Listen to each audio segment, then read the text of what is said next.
অবশেষে গ্রেফতার আরিয়ান খান। Golf green এলাকা থেকে গ্রেফতার করা হয়েছে। হাওড়া সিটি পুলিশ তাকে গ্রেফতার করেছে বলে জানা যাচ্ছে। হাওড়া পণ কাণ্ডে অবশেষে গ্রেফতার আরিয়ান খান, যদিও তার মা এখনো পলাতক রয়েছে।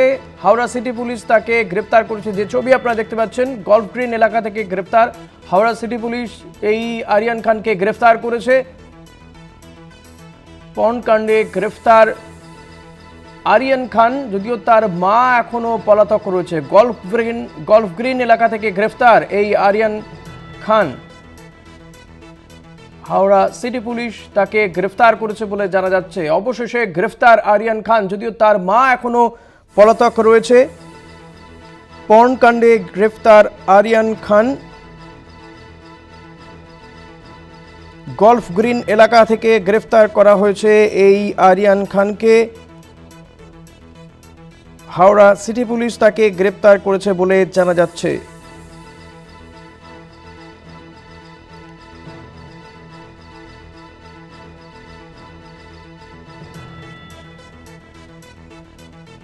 অবশেষে গ্রেফতার আরিয়ান খান, যদিও তার মা এখনো পলাতক, তার কোনো খোঁজ পায়নি পুলিশ।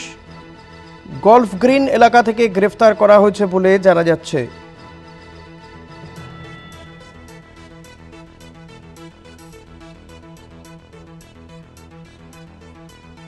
হাওড়া সিটি পুলিশ এই আরিয়ান খানকে গ্রেফতার করেছে।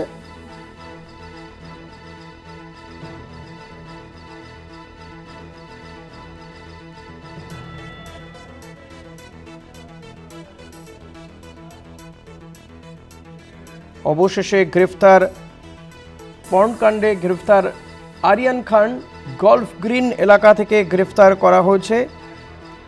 শ্বেতা খান তার মা, তার এখনো কোনো খোঁজ পাওয়া যায়নি।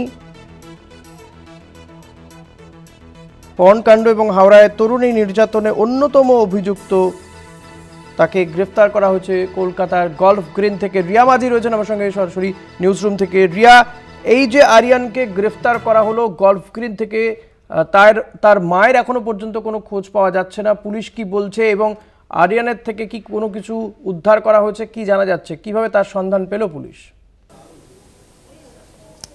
দেখো, আমরা জানি যে হাওড়ার এই ঘটনাতে হাওড়া সিটি পুলিশ তারা তদন্ত করছে এবং তদন্তে নেবে। তারা দীর্ঘ দিন ধরে আরিয়ান এবং শ্বেতা খান, যারা কিনা এই এফআইআর নেম অ্যাকিউজড, তাদের খোঁজ চালিয়ে যাচ্ছে এবং দীর্ঘদিন পরে কিন্তু আজকে আরিয়ান খানকে গ্রেপ্তার করতে সক্ষম হয়েছে Howrah city police. Golf green থানা এলাকা থেকে একটি ফ্ল্যাট থেকে তাকে আজকে আটক করে প্রথমে, তারপরে গ্রেপ্তার করে এবং এই আরিয়ান খান অবধি পুলিশ পৌঁছালো কি করে? যেমনটা সূত্র মারফত জানা যাচ্ছে যে তার অ্যাসোসিয়েট বা তার বোন হতে পারে, কারণ এফআইআর নেম অ্যাকিউজড রয়েছে জয়া খানও, এবং সেই জয়া খানকে সোনারপুর বারুইপুর এলাকা থেকে ইতিমধ্যেই আটক করা হয়েছে। এবং যেমনটা সূত্র মারফত জানা যাচ্ছে যে এই তরুণী যেমনটা জানিয়েছে তার অভিযোগে, যে অ্যাসোসিয়েট হচ্ছে জয়া খান, অর্থাৎ তার মা, অর্থাৎ শ্বেতা খান, আরিয়া খান এবং জয়া খান, তিনজনেই কিন্তু তার উপরে অত্যাচার চালিয়েছে বলে এমনটাই এই পানিহাটি তরুণী অভিযোগ করেছিল। এবং সেই এফআইআর নেম অ্যাকিউজড হচ্ছে জয়া খান এবং তার অ্যাসোসিয়েট আরিয়ান খান, এবং শ্বেতা খানের অ্যাসোসিয়েট বলা হচ্ছে এই জয়া খানকে, এবং সম্পর্কে তার বোন হতে পারে বলে এমনটা অনুমান করছে পুলিশ। এবং এই জয়া খান তাকেও কিন্তু আটক করা হয়েছে সোনারপুর বারুইপুর এলাকা থেকে এবং তাদের ফোনের লোকেশন ধরে, অর্থাৎ এই জয়া খান কন্ট্যাক্ট করেছিল আরিয়ান খানকে, সেই ফোনের লোকেশন ট্রেস করে আরিয়ান খান অবধি পৌঁছেছে হাওড়া সিটি পুলিশ। তাকে গলফ গ্রিনের একটি ফ্ল্যাট থেকে গ্রেপ্তার করেছে আরিয়ান খানকে হাওড়া সিটি পুলিশ।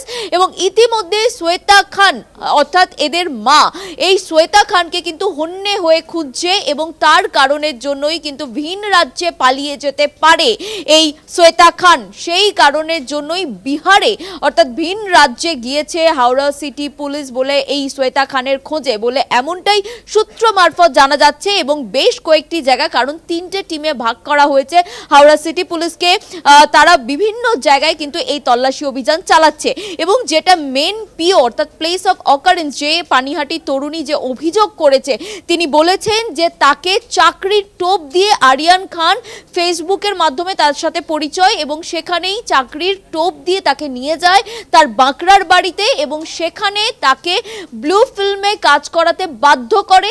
এবং যখন সে সেই বিষয়টায় রাজি না হয়, তারপর থেকেই তার উপরে অত্যাচার এবং 5 মাস ধরে তাকে আটকে রাখা হয়। এবং 5 মাস পর কোনোভাবে এই পানিহাটি তরুণী সে সেখান থেকে বেরিয়ে আসে এবং বেরিয়ে আসার পরে সোজা খর্দা থানায় এসে এই অভিযোগ করে। এবং যেহেতু place of occurrence Bankra Howrah, সেই কারণের জন্যই কিন্তু 0 এফআইআর করে সেই এফআইআর ট্রান্সফার করে দেওয়া হয় হাওড়া সিটি পুলিশের কাছে। তারপরে ডোমজুর এই তদন্তভার নেয়। এফআইআর করে যখনই তদন্তে নামে তখন থেকে কিন্তু এই আরিয়ান খান, শ্বেতা খান এবং জয়া খান প্রত্যেকে মিসিং ছিল এবং তাদেরকে হন্যে হয়ে খুঁজছিল। এবং গতকাল থেকে আমরা দেখেছি যে পুলিশ সিসিটিভির ওপরে নজর দিয়েছে এবং শ্বেতা খানের 2জন ভাইকে তারা আটক করে এবং আজকে সকালে তার মাকে, শ্বেতা খানের মাকে আটক করে, কারণ তাদের ফ্ল্যাটের একদম পাশেই তার বাবার বাড়ি। সেখান থেকে তার মা এবং 2 ভাইকে আটক করে লাগাতার জিজ্ঞাসাবাদ করে এবং একই সঙ্গে সিসিটিভির মাধ্যমে কারা কারা তার বাড়িতে নিয়মিত আসা যাওয়া করত সেই বিষয়টাকে তারা চিহ্নিত করে তাদেরকেও জিজ্ঞাসাবাদ করে। অর্থাৎ কারা কারা এদের অ্যাসোসিয়েট বা এদের বাড়িতে আসা যাওয়া করতো নিয়মিত, তাদেরকেও জিজ্ঞাসাবাদ করে। তাদেরকে জিজ্ঞাসাবাদ করেই কিন্তু জয়া খান অবধি প্রথমে পৌঁছায় এবং জয়া খানের মোবাইল নাম্বার ট্রেস করে সেখান থেকে লোকেশন, এবং যেহেতু জয়া খান আরিয়ান খানের সঙ্গে যোগাযোগে ছিল সেই ফোন নাম্বার ট্রেস করে আরিয়ান খান অবধি পৌঁছায় এবং আরিয়ান খানকে গল্ফ গ্রিন থেকে গ্রেপ্তার করে। জয়া খানকে বারুইপুর সোনারপুর এলাকা থেকে আটক করে ইতিমধ্যেই এবং শ্বেতা খান সে এখনো অবধি মিসিং রয়েছে এবং সেই কারণের জন্য ভিন রাজ্যে টিম পাঠানো হয়েছে, যেটা সূত্র মারফত জানা যাচ্ছে যে এই মুহূর্তে বিহারে টিম গিয়েছে এবং সেখানে যেহেতু সেখানকার এক বিজনেসম্যানের সঙ্গে শ্বেতা খানের পরিচিত ছিল, এর আগে বেশ কিছু শর্ট ফিল্ম করেছিল শ্বেতা খান, সেই কারণের জন্য সেই ব্যক্তির বাড়িতে গিয়ে থাকতে পারে কিনা সেই বিষয়টাও কিন্তু পুলিশ তারা দেখছে। ইতিমধ্যেই ভিন রাজ্যে শুধু বিহার নয় একাধিক জায়গায় টিম গিয়েছে এই শ্বেতা খানের খোঁজে। ধন্যবাদ রিয়া। কথা বলছিলাম প্রতিনিধি রিয়া মাঝির সঙ্গে। আরিয়ান খান, যাকে গল্ফ গ্রিনের বাড়ি থেকে গ্রেপ্তার করেছে হাওড়া সিটি পুলিশ, ইতিমধ্যে তাকে ডোমজুরে নিয়ে যাওয়া হচ্ছে। যদিও তার মা শ্বেতা খানকে এখনো পর্যন্ত পুলিশ গ্রেপ্তার করতে পারেনি, কিন্তু তার খোঁজে এ রাজ্যে তো বটেই ভিন রাজ্যেও পুলিশ গিয়েছে বলে জানা যাচ্ছে। বিহার সহ অন্যান্য একাধিক রাজ্যে পুলিশ গিয়েছে তার মা অর্থাৎ আরিয়ানের মা শ্বেতা খানের খোঁজে।